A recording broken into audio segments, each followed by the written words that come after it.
Pranam Acharya ji. In the assigned reading,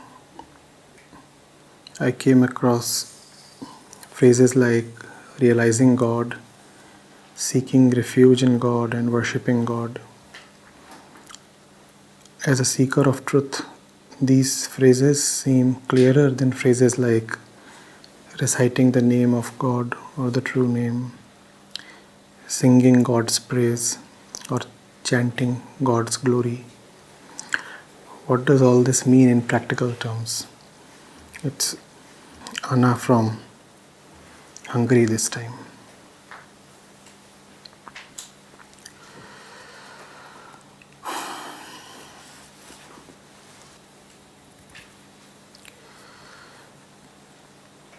Anna,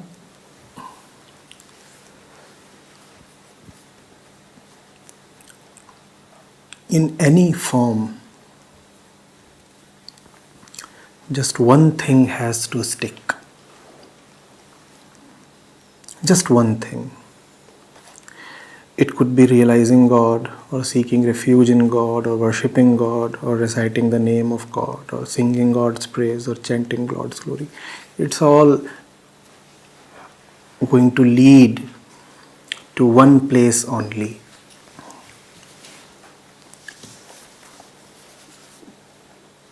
You would then ask that if all this is going to lead to one place, then why are there so many different phrases? These phrases are different because the seeker's condition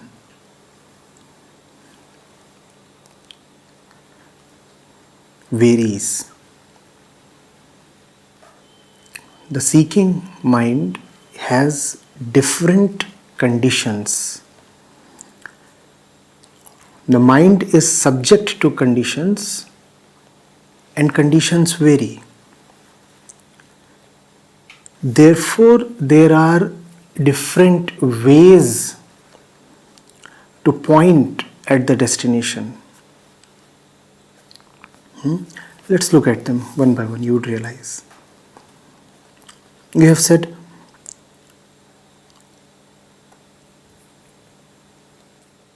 as a seeker of truth, some phrases appear clearer than others.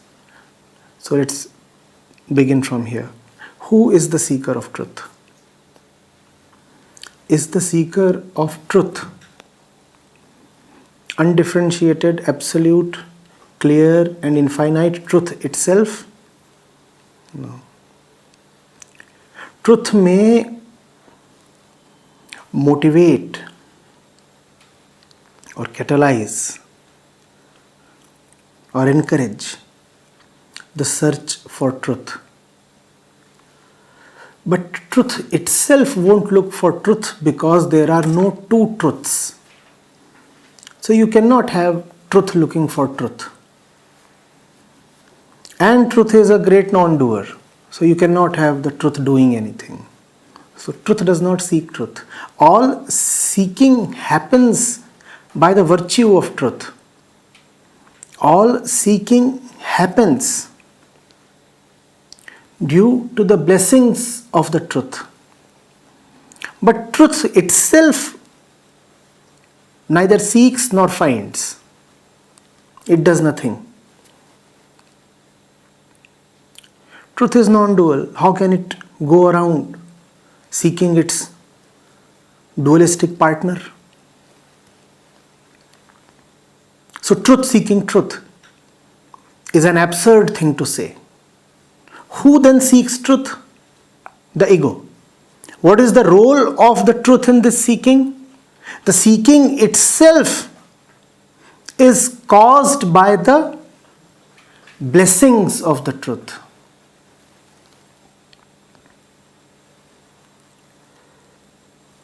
Ego seeks truth, blessed by the truth. The truth does not seek truth. So, it is the ego that is seeking. And the ego, as you know, is no one thing. The ego is different things at different times, at different places, in different people, in different conditions. Fundamentally, the ego tendency might be one, but its identities are multifarious, several, very variable.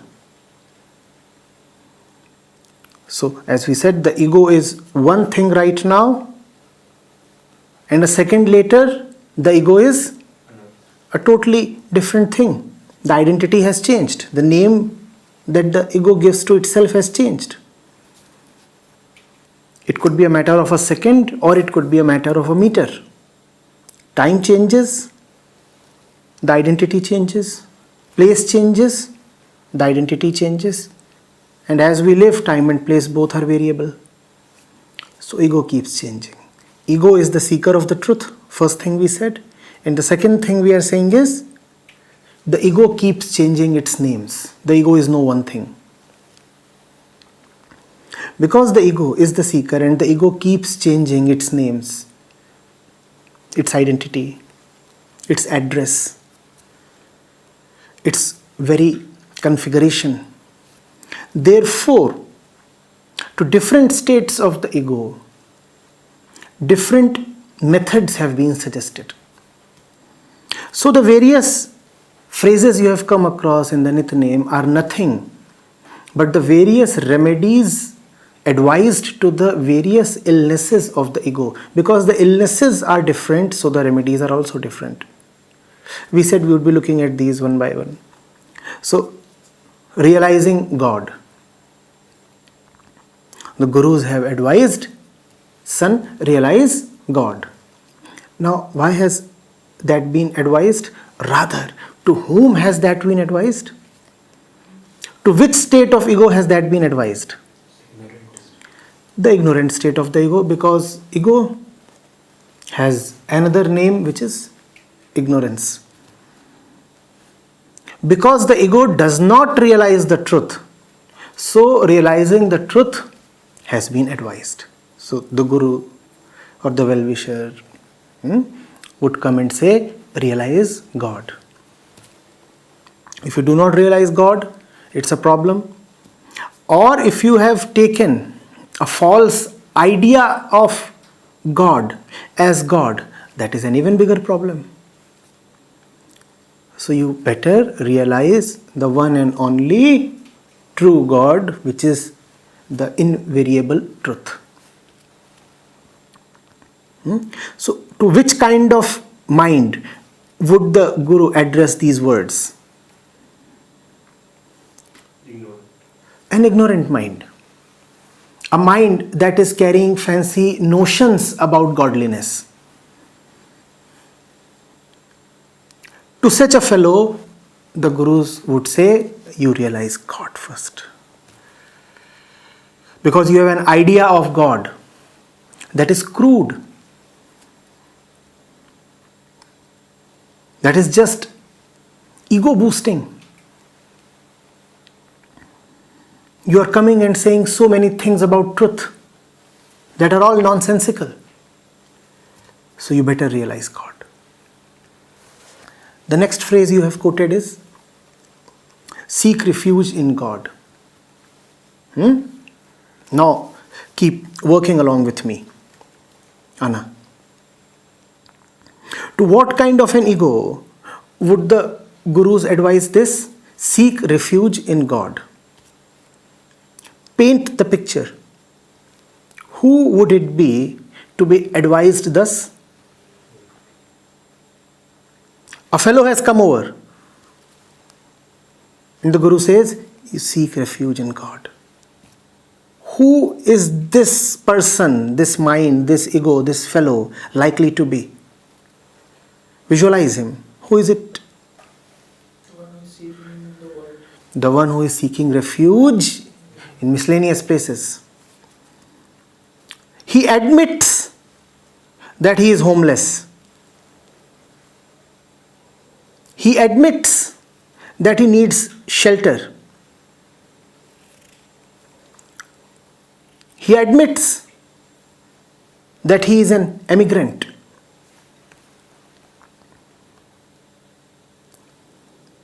So he is indeed seeking a home, a shelter, a base, an anchor somewhere. But he is seeking it at all the wrong places.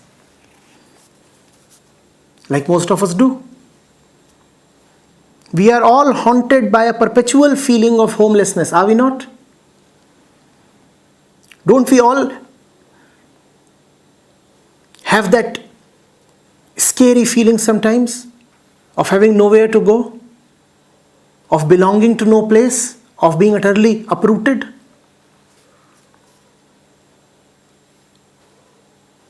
A fellow who is a refugee in his own house doesn't quite feel connected, doesn't quite feel integrated. We know that feeling, don't we? So that's the kind of person the gurus are addressing right now. They are saying, if you must seek refuge only at one place. Don't seek refuge in money. Don't seek refuge in your darling person's place. Don't seek refuge in convention. Don't seek refuge in knowledge. These are the common places we go to when we want to take refuge. No? You get beaten around in the world, and then suddenly home starts appearing so sweet. That is the day you call up your mother. No? Otherwise, all is hunky-dory. Do you see what you are doing? You are seeking refuge. The gurus are telling you, while it is a fact that you do need a shelter, it is equally unfortunate that the shelter that you are planning for yourself is useless, rather dangerous. You are right in admitting that you do need refuge. But the solution you are providing yourself won't work. You would just become a permanent refugee. How does that even sound? A permanent refugee. Wherever you go, you are just a refugee. And that's the condition of man in the world. He is an eternal refugee. And that is why you have heard stories where saints have said that the world is just like a karmasarai, a lodging place, a hotel, an inn, a sarai. Do you see the connection between being a refugee and the world being just a hotel, a sarai?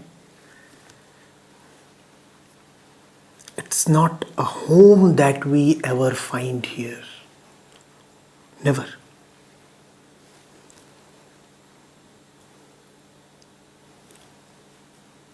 And while it is all right to see that the world is merely a sarai, it is not sufficient. It is all right to admit that the world is fleeting and offers no permanent shelter.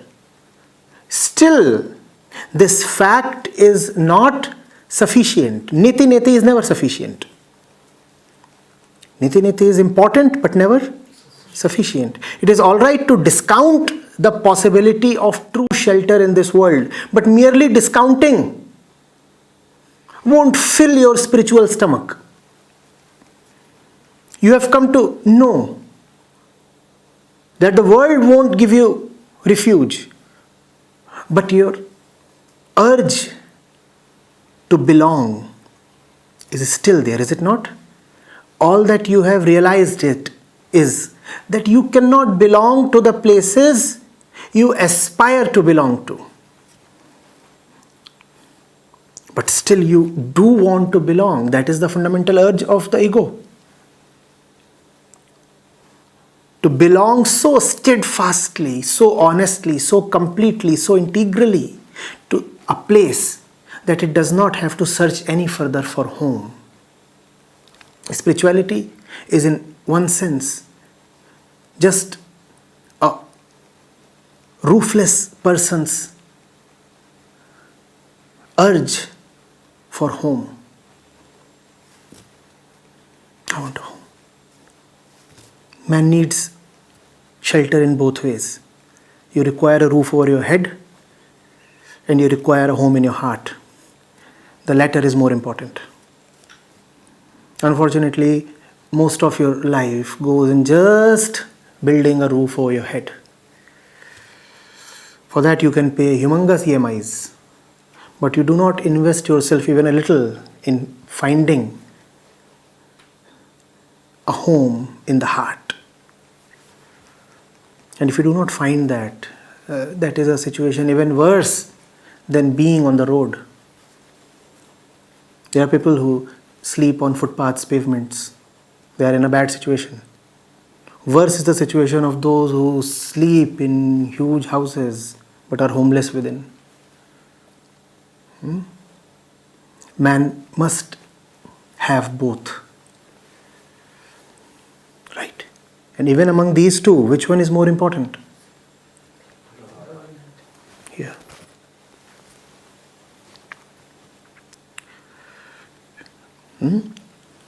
A place you can call as your real home.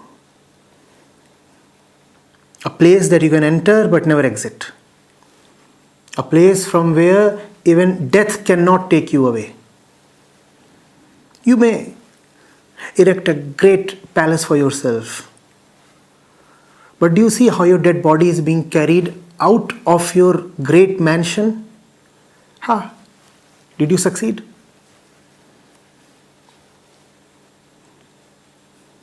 Death snatched you away from your home. And if death appears a thing too far-fetched to you, then you can think of so many other things that will keep you homeless in spite of being in a mansion. Mansions don't help, or help only partially, to be more accurate. Parts don't suffice, do they? A part, by definition, is a broken thing. Do you want to live broken?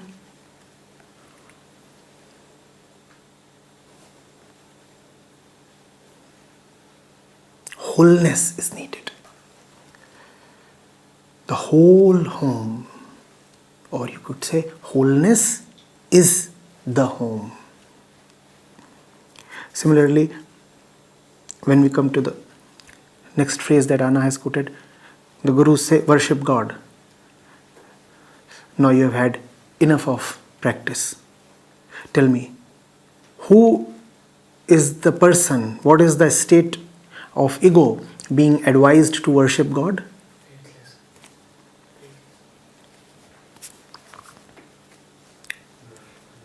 Visualize this one. What does he do? What does he look like? The Gurus are advising him, worship God. Who is this fellow? He worships a lot of things, but all the wrong things. It is not that the ego does not know submission or surrender. The ego does not have such a strong backbone that it would not ever bend down. The ego is meek and submissive and pathetic. And you can easily beat it down. The only problem is, because it gets beaten down by everybody, so it has surrendered a million times at the wrong places. Hence, nothing is left of it to surrender to the right one. To surrender something, something must be left. What would you surrender if you are left with nothing? The ego sells itself to all the hustlers. You know who a hustler is? Who engages in illicit dealings. Somebody who is, for example, selling bad and adulterated and false material, and also selling it aggressively. And the ego gets fooled. And the ego submits to the marketing and prostrates. Visualize this. The ego is standing, ready to surrender, because it is the fundamental urge of the ego to surrender. The ego knows very well that it is weak and incomplete. The ego does want a great support.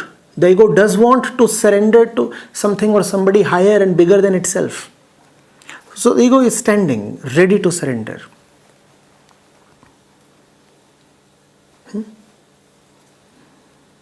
But what does it get?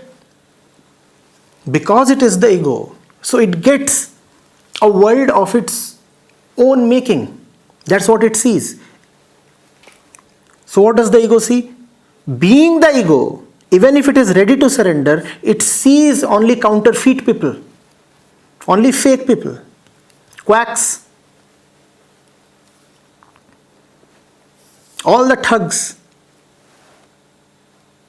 all the scaremongers, all the gods of falseness, and they are coming one after the other. And the ego, being ego, does not have the eyes to discriminate. The ego, being ego, first of all, what does it see? It sees one thug after the other, right? It sees one falseness after the other. Why does the ego see so many falsenesses? Because the ego is false. Being false, it sees false. And it sees not merely an instance of false, it sees an entire procession of falseness. So a false fellow comes, then another false fellow comes, then another false fellow comes, and all of them are posturing as powerful ones. And what is the ego anyway ready for? Submission. And all the false ones are coming in a queue, in a procession. And they are all pretending to be absolutely powerful. The society is coming, the social institutions are coming, the knowledgeable ones are coming, the moneyed ones are coming, the armies are coming, the elders are coming, the teachers are coming. And they all are posing to be very, very powerful. And the ego is ready to surrender. And political power comes in front of the ego. And he says, I am very, very. The ego has no option but to prostrate. Next comes some other institution.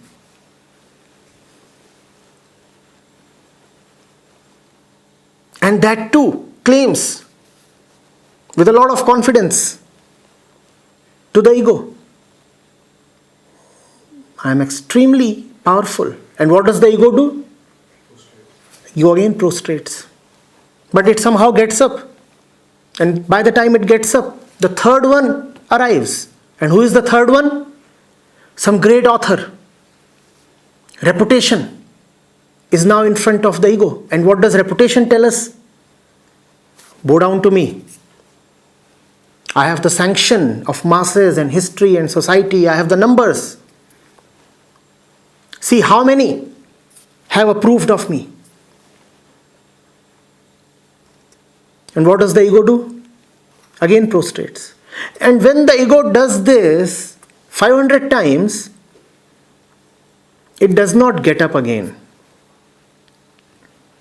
Because the ego says, what is the point in getting up? The moment I get up, again I would be faced with another one to whom I have to submit. So what is the point in ever getting up or springing back to a vertical position, I would stay prostrated. The spine would now never be erect. The ego has been beaten down so frequently and so badly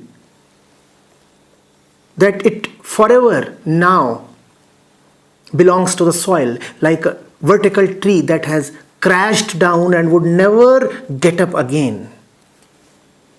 Have you ever seen a tree trunk lying flat on the ground? That's the condition of the ego. Now, after 500 such instances, a truthful one may come walking towards the ego.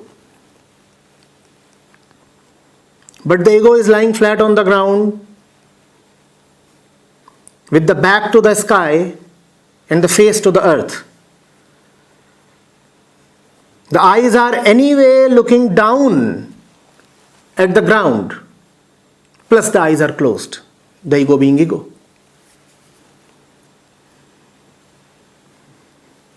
Face down, smeared with dust, and eyes closed. And now the right one comes and goes past. The ego has missed, because the ego can no more surrender. It can no more surrender because it has already badly surrendered.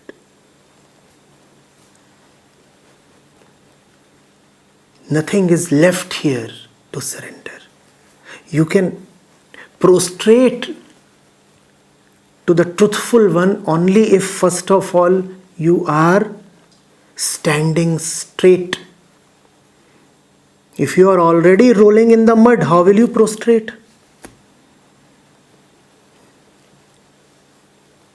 The ego has been crushed so badly that nothing is left of it to surrender or to prostrate.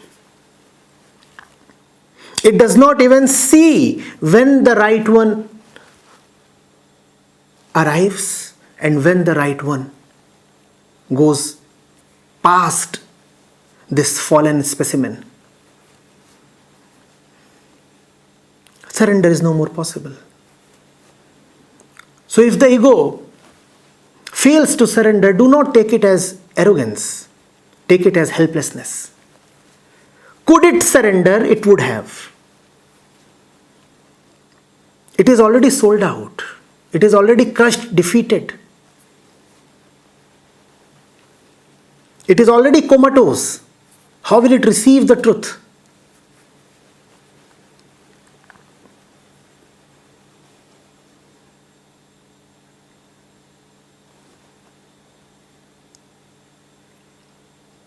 The truth has come after 500 instances of falseness. And all those instances we said were very, very powerful instances. Or at least they appeared powerful. Or at least that's how they advertised themselves. Their name was power. Therefore, what was needed of the ego in order to be available to surrender? What was needed of the ego in order to stay alive to surrender? It's a very important thing. Understand this. 500 false ones come, all posturing as the powerful truth before the truth arrives. Therefore, the question of how to deal with truth is a very secondary question. The truth is anyway not coming to you in a hurry. The truth would come to you in the 501st instance. Before the truth comes to you, 500 instances of falseness are there to be dealt with, to be encountered. Hence, what is required first of all?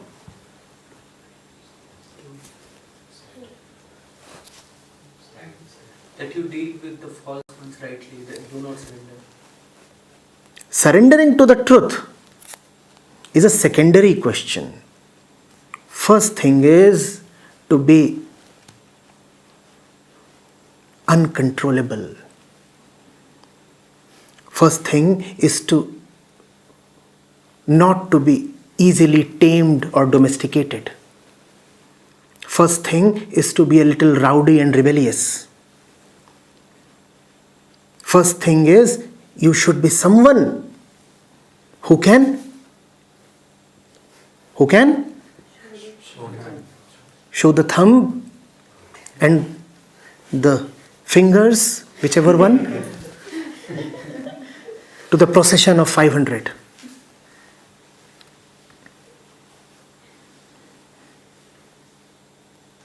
That is what first of all you need.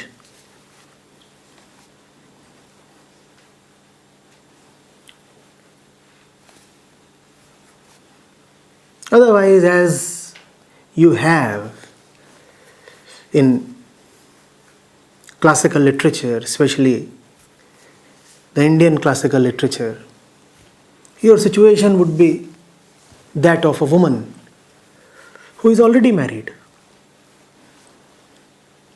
Now the great lover may keep calling, but you are already husbanded.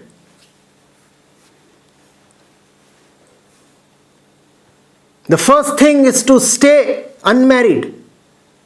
The first thing is to stay virgin. So that when the right one comes, you are available.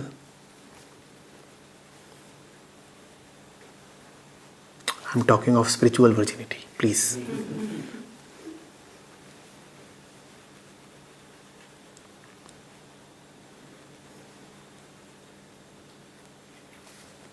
The first thing is to not to be committed.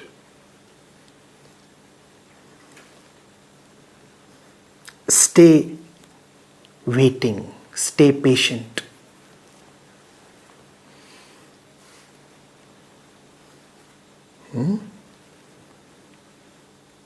That's what is meant by worshipping God.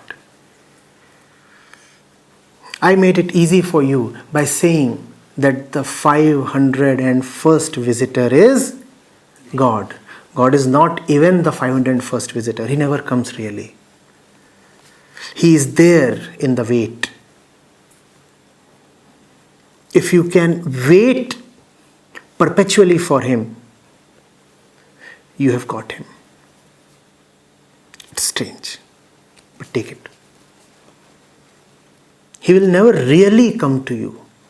That He has come to you is certified by the strength of your patience. If you can wait infinitely, then it is known that you surely have something that is enabling you to wait infinitely. And who is it that can enable you to wait infinitely? Nobody else but the infinite. Who would power your infinite patience? Nobody else but the infinite. So He will never come Himself. But in a strange way, His touch, His smell would empower you to smile and give a pass to all the pretending customers. Never would you really have Him in the same way as you have had the others. But you can have Him in a very, very special way, in a very intimate way, a way so intimate that the world can never guess of it. And when you have Him in that kind of an intimate way, it becomes very easy to not to surrender to all the spurious ones.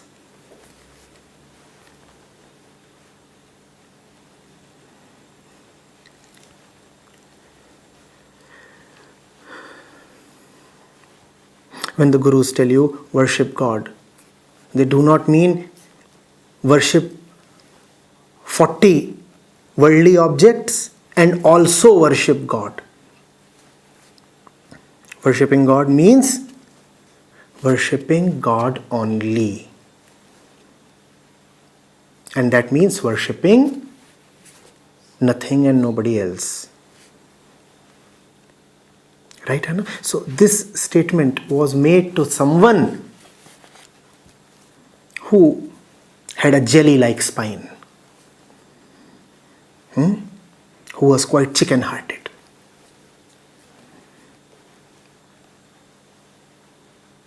So he came to the Guru and the Guru told him, worship God. You must realize the context. Worshipping God means worshipping nobody else.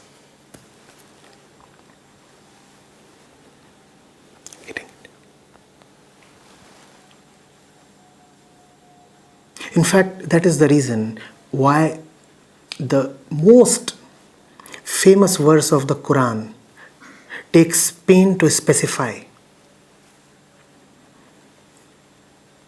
It says, La ilaha illallah. It does not just say that Allah is the one. It also takes care to specify and make it doubly clear. No God but Allah. Because it is not enough to just say that Allah is the one. You will say, yes, I worship Allah and I also worship this and that. I worship money, I worship power, I worship knowledge, I worship this and that. Therefore, it has to be made doubly clear to you. Allah and nobody else except Allah. This has to be remembered.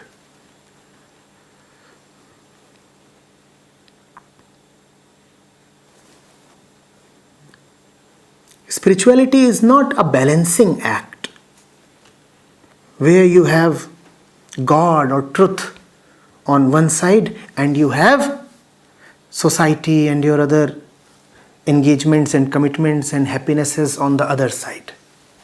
And you say, well, I can have both.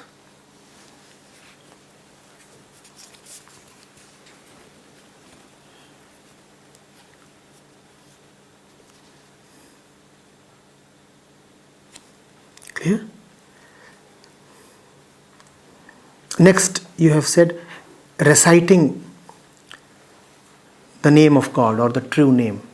The Gurus have said recite the name of God or recite the true name. Now, again, work with me. Tell me, to what kind of a mind would this have been prescribed? A fellow has come to the Guru and the Guru says, you recite God's name, you recite the true name. Who is this person likely to be? Very good. Good. So this is someone who is indeed reciting but all the wrong names. What is he reciting continuously? What is he reciting? And here, even if you talk of gross or verbal recitation, it would help. Yes, what is he reciting? What is he uttering continuously? Oh, what is happening in the sugar market? I had to buy, a new pair of something for my wife. And he's talking of all these things. He's continuously murmuring something. Nonsense. Blabber. But he's talking of something or the other, something or the other. His urge is to keep talking. And so the Guru is telling him, if you must talk, talk only of God. No other names. No other names. If it is so important for you to recite some name, and everything in the world has a name. So if you are talking of anything, you are de facto pronouncing a name. Is there anything in the world that is nameless? So when you talk, all you do is take names.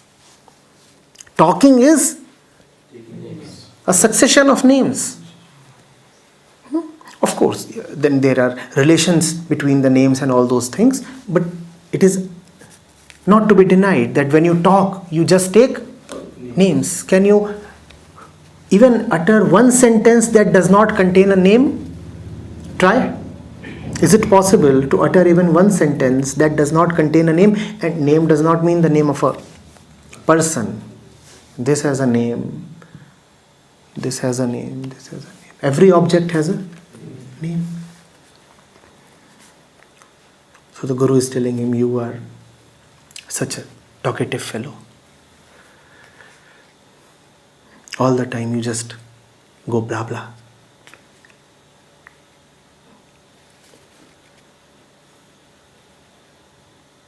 All right. Talk only of truth. Knowing fully well that the truth really cannot be talked of, they still say, talk only of the truth. Now, why do they advise so? Because in talking of the truth, you would at least avoid talking of the sugar market and the new trends in Bollywood.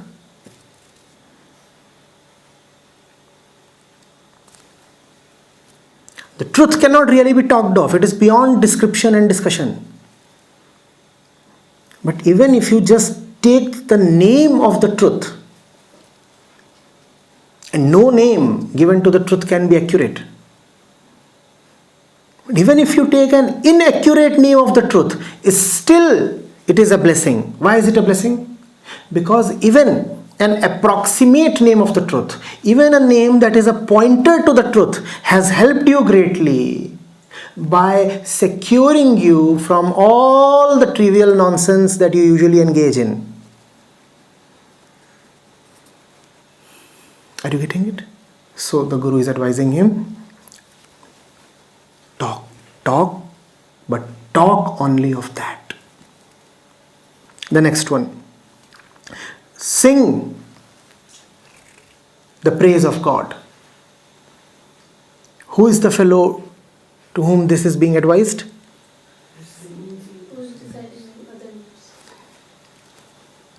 Who is very given to praising, but he keeps praising all the wrong ones.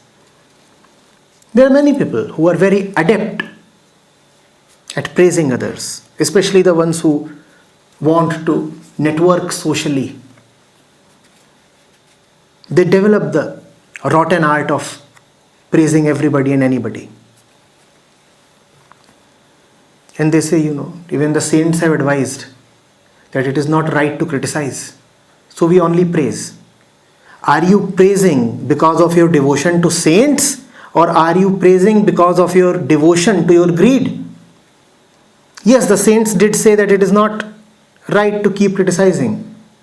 But the saints said that from a point of selflessness.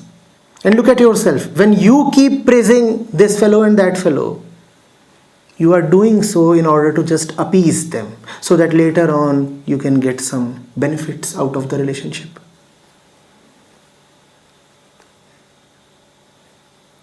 To such fellows, the Guru is saying, praise only the Lord.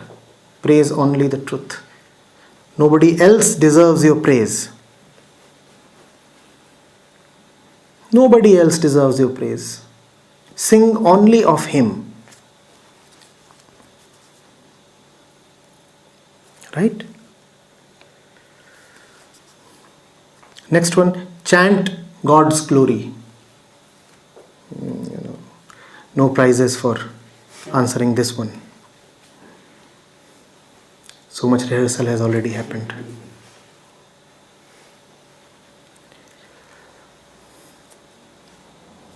Who is the fellow?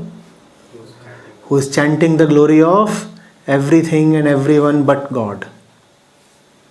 He says, the new shop in the new mall. Oh, it's utterly fabulous.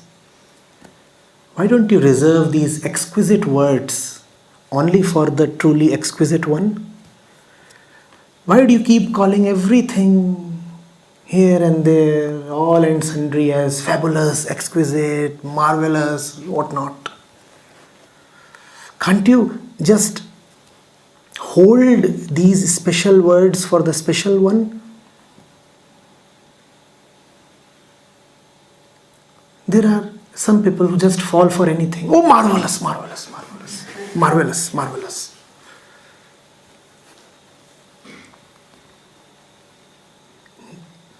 Please, do not be marveled so cheaply.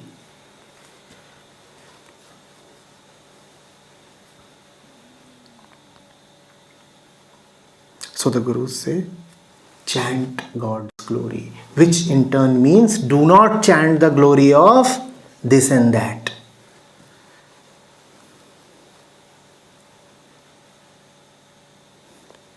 Among the worldly objects, among the worldly people, who is the only one worthy of being covered in glory? The one who takes you to God. For nobody else must you use the words exquisite or super or fabulous or wonderful or whatever, lovely. Nobody is lovely here. Nothing is fabulous here. Nobody is precious here. Nothing is important here. The world is a mirage. It is the world of death. It is a burning house. What are you praising here? The only thing that is praiseworthy here is the one hand that would take you, pull you, guide you, help you out of the burning house. Praise only that. But look at yourself. Such a foolish thing you do. Sitting in the burning house, you are singing the glories of the things in the burning house. You know that refrigerator is imported. Yeah. And that gas cylinder, I tell you, looks so great. That same bloody thing is going to explode next and take you and your praises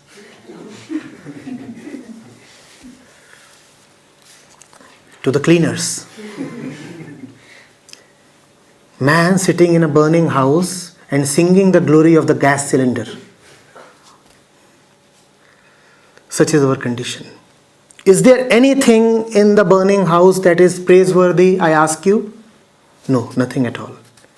If there is one thing that is praiseworthy there, it is the hand that will pull you out of that burning house. Except for that hand, praise nothing else. Even if it appears very attractive, even seductive, ignore it.